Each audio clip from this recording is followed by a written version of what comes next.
A local group says New Mexico's dark skies are one of our state's most treasured sites.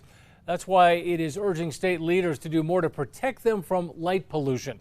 News 13's Marilyn Upchurch has more about the plan.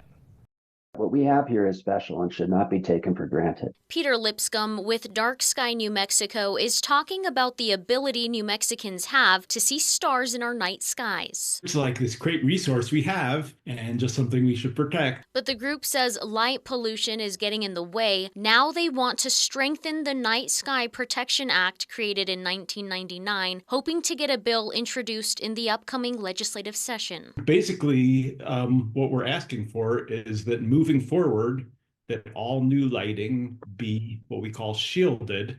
And shielded means the light is directed largely downward. The current act says certain lights on billboards are exempt, but their proposal would remove that exemption and only lighting on roadway signs would be exempt. Senator Greg Nyber says he supports some of Dark Sky New Mexico's provisions, and he would support a version of the bill. Some of their ideas are maybe easily accomplished. Some of the ideas are probably a little more controversial and a little more expensive to accomplish. Dark Sky New Mexico says they would also let local municipalities enact their own ordinances for light pollution, deciding rules like how much light from a home can affect neighboring properties. I think that's part of our educational effort, and that's something that, we could encourage, local governing bodies to look at more carefully. It touches on an important subject, and that's property owner rights. The group says nationally, light pollution is increasing 10% each year.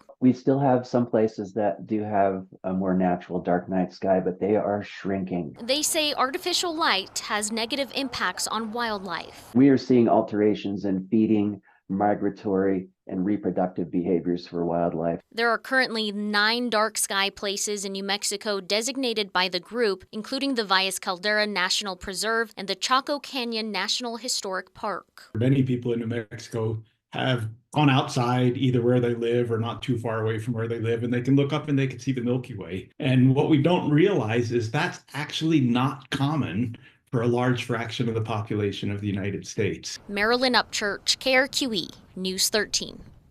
The legislative session begins January 21st.